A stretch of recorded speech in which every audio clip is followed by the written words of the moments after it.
Video like जरूर कर लीजिए और ऐसे वीडियो लगातार फ्री में पाने के लिए चैनल को तुरंत सब्सक्राइब कर लीजिए और बेल आइकन को जरूर टैप कर लीजिए ताकि आगे भी सारे वीडियो आपको मिलते रहे। यूट्यूब में फॉलो करते हैं तो प्लीज ये वाला फ्री टेलीग्राम चैनल जरूर ज्वाइन कर लीजिएगा। सारे नोटिफिकेशन सारे अपडेट यहीं पे आते हैं, ध्यान रखिएगा। सारे क्वेश्चन अटेम्प्ट करिए और स्कोर अपना तुरंत कमेंट करके बताइए कितने सही हो रहे हैं कितने गलत हो रहे हैं, जल्दी से कमेंट करके बताइए। नमस्कार साथियों, स्वागत है आपका ऑनलाइन एग्जाम प्रिपरेशन पर which is the part of study for civil services.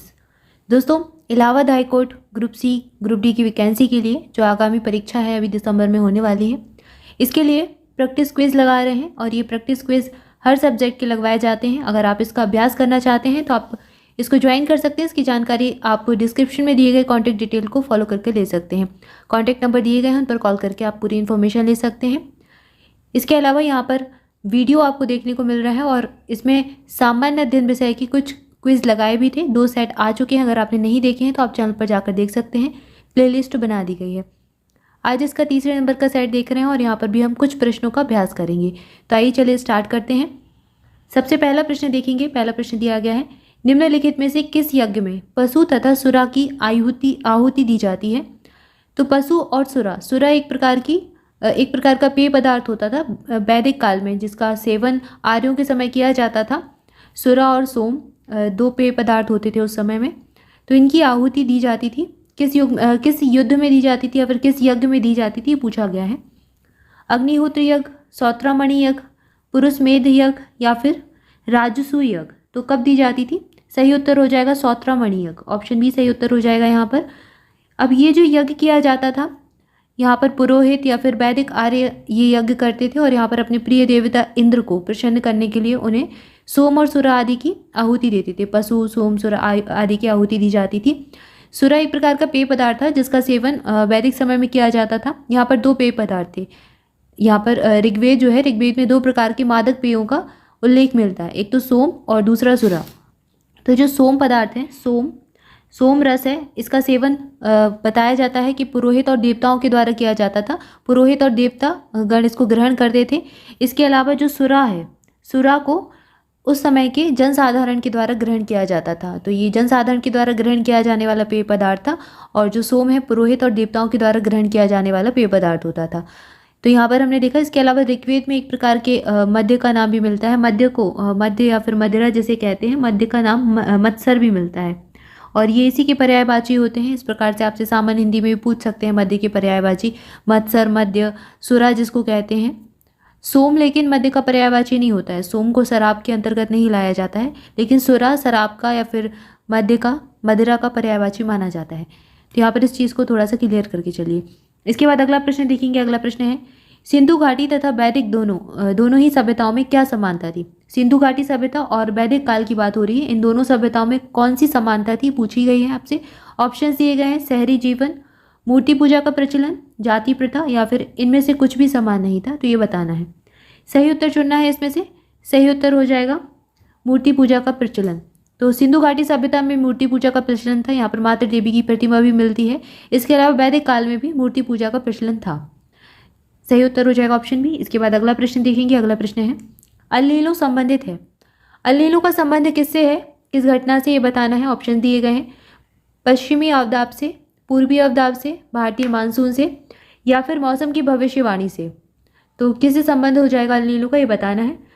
सही उत्तर हो जाएगा भारतीय मानसून से। अल्लीलो एक प्रकार का मौसम पैटर्न होता है, एक प्रकार की जलवायु घटना होती है जो कि विषुवतीय प्रशांत महासागरीय क्षेत्र में समुद्र के तापमान में भिन्नता के कारण घटित होती है। अल्लीलो का अर्थ स्पेनिश भाषा में छोटा लड़का होता है। छोटा लड़का इसको कहा जाता है, स्पेनिश भाषा में इसका अर्थ होता है छोटा लड़का।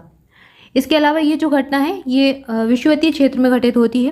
प्रशांत महासागरीय क्षेत्र में तटीय जल जब गर्म हो जाता है और समुद्र के ऊपर का जो वायुमंडलीय दाब है वो कम हो जाता है, तो इस घटना को अल नीनो दक्षिणी दोलन कहा जाता है। अल नीनो दक्षिणी दोलन कहा जाता है, सदर्न ओशिलेशन इसको कहते हैं, अल नीनो सदर्न ओशिलेशन। और ये 2 प्रकार से घटित होता है। एक तो अल नीनो होता है जो कि इसका उष्ण अवस्था कहलाती है, इसकी गर्म अवस्था कहलाती है, और एक होता है ला नीना और ये इसकी शीत अवस्था कहलाती है। तो जो उष्ण अवस्था है उसको अल नीनो कहा जाता है, शीत अवस्था को ला नीना कहा जाता है। तो यहाँ पर आई होप आपको क्लियर हो गया होगा, एक प्रकार की मौसमी घटना है और ये भारतीय मानसून से जुड़ी हुई है। तो ऑप्शन सी सही उत्तर हो जाएगा।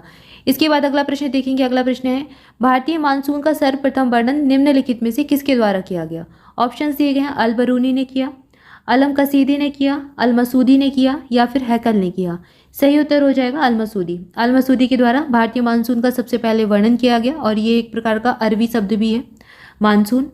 अगला प्रश्न देखेंगे। अगला प्रश्न दिया गया है, निम्नलिखित में से क्या भारतीय मानसून को प्रभावित नहीं करता? El Nino, jet stream, Tibet का पठार या फिर गल्फ स्ट्रीम?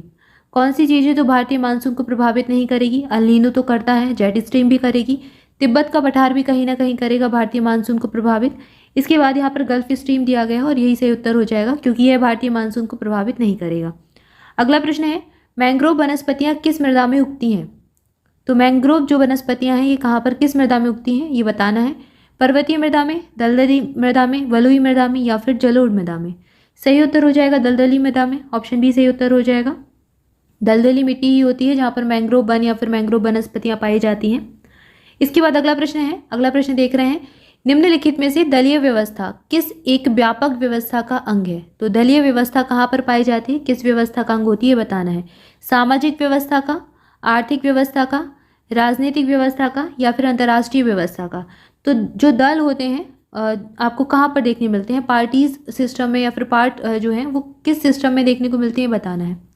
तो आप सीधे तौर पर बता सकते हैं, अभी चुनावी दौर भी चलेगा आगे, 2024 में चुनाव है, तो राजनीतिक व्यवस्था जो होती है उसमें दल पाए जाते हैं। यहाँ पर जो राजनीतिक व्यवस्था है ये दलों में विभाजित रहती है।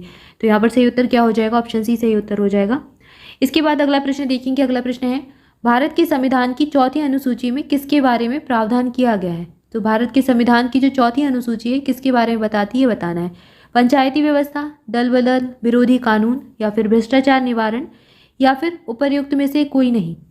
तो जो चौथी अनुसूची है इसमें किसके बारे में बताया गया है कि पंचायती राज के बारे में बताया गया है? नहीं बताया गया है। दल बदल, विरोधी कानून, उसका वर्णन भी नहीं है। भ्रष्टाचार निवारण, इसका भी नहीं है। तो सही उत्तर क्या हो जाएगा? उपरोक्त में से कोई नहीं, क्योंकि यहाँ पर क्या है, यहाँ पर राज्यसभा में सीटों के आवंटन के बारे में बताया गया है। इसके बाद अगला प्रश्न देखेंगे। अगला प्रश्न है, शिक्षा जो प्रारंभ में राज्य सूची का विषय था उसे संवर्ती सूची में किस संविधान संशोधन के द्वारा स्थानांतरित किया गया? बहुत ही अच्छा प्रश्न है, इसको देखेंगे। किस संविधान संशोधन के द्वारा शिक्षा को राज्य सूची से निकालकर संवर्ती सूची में डाला गया ये बताना है। 24वां संविधान संशोधन, 36वां संविधान संशोधन, 42वां संविधान संशोधन या फिर 45वां?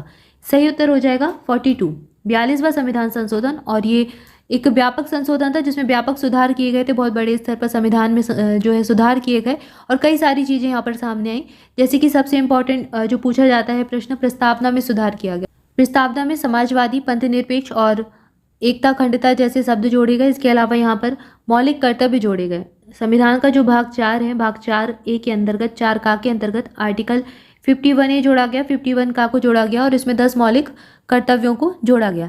इसके अलावा यहाँ पर राज्य सूची में परिवर्तन किए गए। राज्य सूची से शिक्षा और जनसंख्या नियंत्रण, वन संपदा आदि जो विषय हैं इनको निकालकर समवर्ती सूची में डाल दिया गया। तो यहाँ पर शिक्षा दिया गया है। इसके अलावा अगर आपसे जनसंख्या नियंत्रण भी पूछा जाए या फिर वन संपदा भी पूछा जाए तो ये सभी विषय भी इसी संविधान संशोधन के द्वारा निकालकर राज्य सूची से निकाले गए और समवर्ती सूची में डाले गए।